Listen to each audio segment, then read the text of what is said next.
Hello everyone, welcome to learning twist. तो ये class 6 history का chapter buildings, books and paintings. तो buildings, paintings और बुक्स के बारे में बात हुई है इसमें।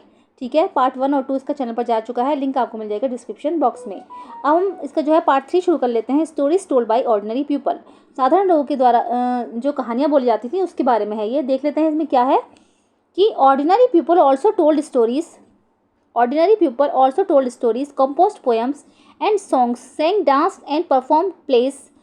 जो साधारण लोग थे, ऑर्डिनरी लोग जो होते थे, वो भी स्टोरीज बोलते थे, उनको पोएम कंपोज करते थे, सॉन्ग गीत गाते थे, गाना गाते थे, डांस करते थे और जो है प्लेस को परफॉर्म करते थे, नाटक वगैरह भी करते थे। Some of these are preserved in collection of stories.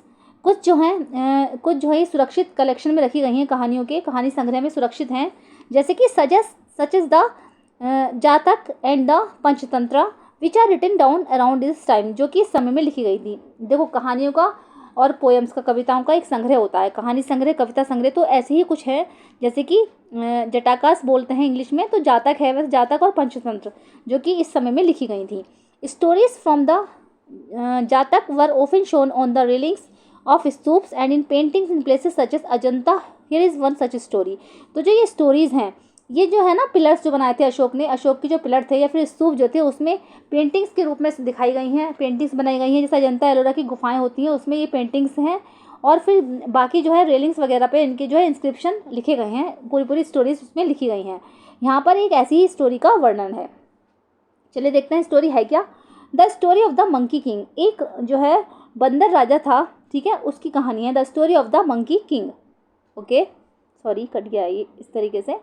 Once upon a time there was a great monkey king. एक बार की बात है कि एक महान बंदर राजा था, who lived on the banks of the Ganga in the Himalaya, जो कि हिमालय में गंगा नदी के किनारे रहता था, विद 80,000 फॉलोअर्स, और जिसके 80,000 फॉलोअर्स थे, उसके साथी थे मतलब।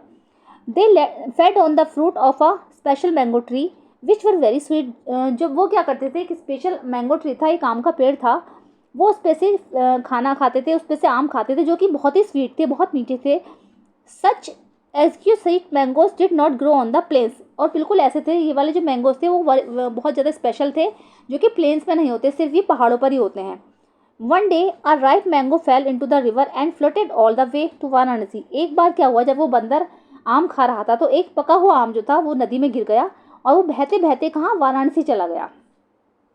There the king of the city who was bathing in the river found it. जहाँ पर क्या था, वो राजा को मिल गया, क्योंकि उस नगर का राजा जो था वो वहाँ पर नहा रहा था। And was amazed when he tested it. जब उसने उसको टेस्ट किया आम को, तो वो अमेज्ड हो गया, वो सरप्राइज हो गया एकदम से कि कितना अच्छा आम है, कितना मीठा है। He asked the foresters of this kingdom whether they could find the tree for him. उसने अपने जो फोर्स्टर्स थे, जो दरबारी वगैरह थे, जो प्रजा थी, दरबारी थे, मंत्री वगैरह थे, उनसे डिस्कस किया कि ये वाला आम का पेड़ कहाँ मिलेगा। उन्होंने उसको ढूंढने के लिए बोला। And they led him all the way to Himalayas, और वो हिमालय में सारी जगह ढूंढते रहे। There the king and his courtiers had their fill of mangoes. जहाँ पर दरबारी और राजा को जो है मैंगोज का वो पेड़ मिला। At night the king discovered that the monkeys were also feasting on the fruit and decided to kill them. जब रात में राजा ने देखा, द किंग डिस्कवर्ड, राजा ने देखा कि वो उसे जब मिल गया था वहाँ पर, तो उसने देखा कि सारे बंदर जो हैं इस पेड़ के जो है आम खा रहे हैं, तो उसने सोचा कि बंदरों को मार देंगे। तो however the king of the monkeys worked out a plan to save his followers. However the king of the monkeys, और तभी क्या था, जो बंदर के जो राजा, the king of the monkeys, जो बंदरों का जो राजा था, उसने देखा, उसने एक प्लान सोचा अपने फॉलोअर्स को बचाने का। सोचा कि राजा सबको मार देगा, तो उसने बंदर के जो राजा था, उसने एक प्लान सोचा। He broke out branches of the mango tree and tied them to form a bridge across the river and held on to one end till all his followers crossed over. तो उसने क्या करा, बंदर ने, जो बंदरों का राजा था, उसने जो था पेड़ की ब्रांचेस को तोड़ना शुरू किया। लटक लटक के सारे जो बंदर थे, उन्होंने सबने उसको तोड़ना शुरू किया। तोड़ते तोड़ते उन्होंने क्या करा, उस पेड़ की जो ब्रांचेस थी, डाल जो थी, उससे एक पुल तैयार कर लिया, जिससे कि उनके जो फॉलोअर्स थे, जो उसके साथी थे, उस पुल को क्रॉस करके दूसरी साइड चले जाएं।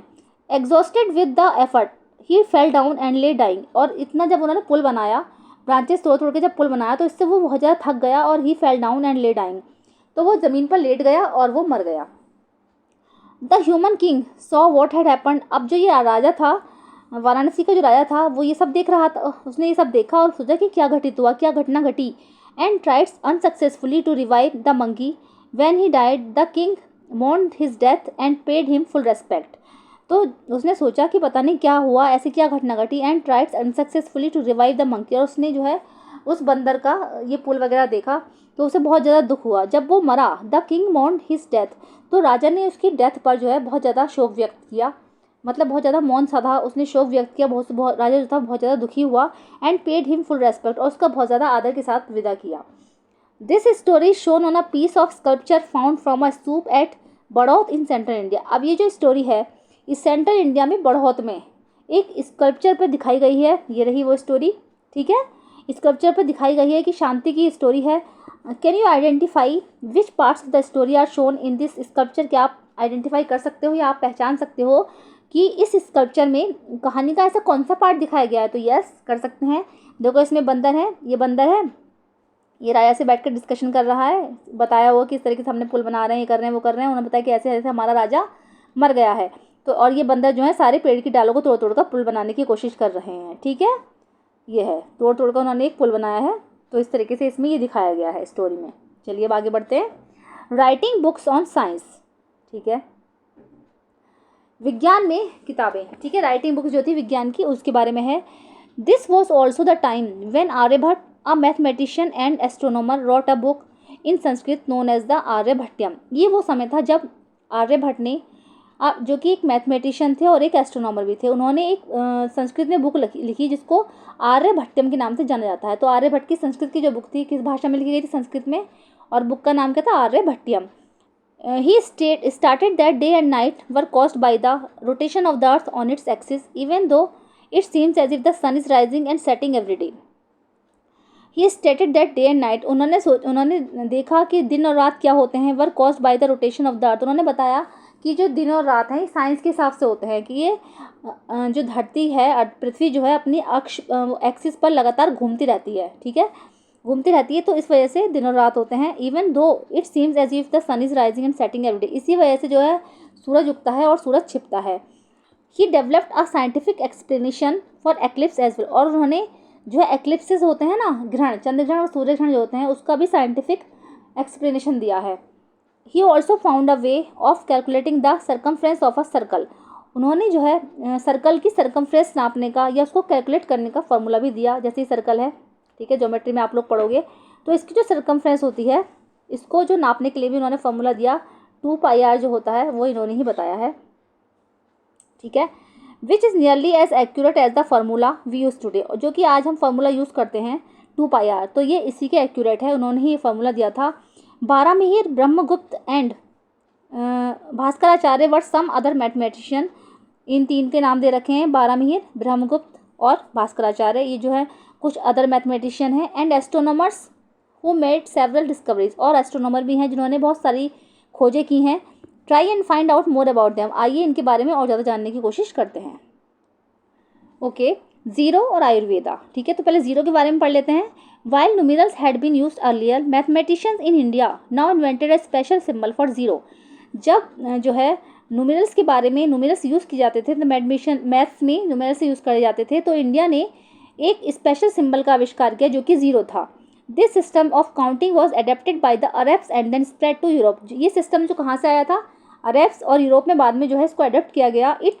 इंडिया में था ये, इंडिया से में इसका आविष्कार हुआ था और बाद में इसको अरब और यूरोप के कई देशों में इसको फैल गया, मतलब ये फैल गया, इसका स्प्रेड हो चुका था, विस्तार हो चुका था. It continues to be in use throughout the world, और जो कि आज सारे संसार में फैल चुका है ज़ीरो, ठीक है. ऐसे है Ayurveda. Ayurveda is a well known system of health science and that was developed in ancient India. Ayurveda जो है हेल्थ साइंस का, ठीक है, जाना पहचाना सिस्टम है जो कि डेवलप्ड हुआ था कहाँ पर, प्राचीन इंडिया में, प्राचीन भारत में. The two famous practitioner of Ayurveda in ancient India were Charaka, ठीक है. दो फेमस प्रैक्टिशनर थे आयुर्वेद के, जो कि थे कौन थे, प्राचीन भारत में दो फेमस प्रैक्टिशनर थे आयुर्वेद के, एक तो थे चरक और एक थे सुश्रुता, ठीक है. तो चरक ने लिखी थी चरक संहिता, ये रही, रिटन बाय चरक, चरक ने लिखी है. इस a remarkable book on medicine, जो कि चिकित्सा पर लिखी गई है. चरक ने लिखी है चरक संहिता, जिसमें चिकित्सा विज्ञान के बारे में बताया गया है. इन हिज ट्रीटाइज सुश्रुता संहिता, उसके बाद सुश्रुत ने लिखी है सुश्रुत संहिता, जिन्होंने उसमें Sushruta speaks about elaborate surgical procedures, जिसमें उन्होंने सर्जरीज के बारे में बताया है कि सर्जरीज कैसे होती हैं। देखो दोबारा बताती हूँ मैं, आयुर्वेद की दुनिया में जाना पहचाना नाम है जो कि प्राचीन भारत में जो हेल्थ साइंस में डेवलप हुआ था। तो इसमें से दो फेमस प्रैक्टिशनर हैं, चरक और सुश्रुत। तो चरक ने लिखी थी चरक संहिता, जिसमें उन्होंने चिकित्सा के बारे में बताया है, मेडिसिन औषधियों के बारे में बताया है कि औषधियों में क्या क्या देना चाहिए, क्या क्या होती हैं। ऐसे ही सुश्रुत थे, दूसरे प्रैक्टिशनर जो थे, उन्होंने लिखी थी सुश्रुत संहिता, जिसमें उन्होंने जो है सर्जिकल प्रोसीजर्स के बारे में बताया था, सर्जरी के बारे में बताया था कि सर्जरी कैसे होती है और क्या क्या होती हैं। ठीक है, तो आयुर्वेद के बारे में आपको समझ में आ गया। ठीक है, चलिए चैप्टर भी आपका फिनिश हो चुका है। ठीक है, तो इसका ये लास्ट चैप्टर था इस बुक का। ठीक है, अब जो है अगर आपको पसंद आई है और आप अपने फैमिली या फ्रेंड्स में किसी को बताना चाहते हैं, समझाना चाहते हैं, उसको पढ़ाना चाहते हैं, तो आप मेरी वीडियो को शेयर कीजिएगा, और अगर पसंद आई है तो लाइक कीजिएगा, और अगर मेरे चैनल में फर्स्ट टाइम विजिट कर रहे हैं तो सब्सक्राइब कीजिएगा। मिलते हैं नेक्स्ट वीडियो में। Thank you so much.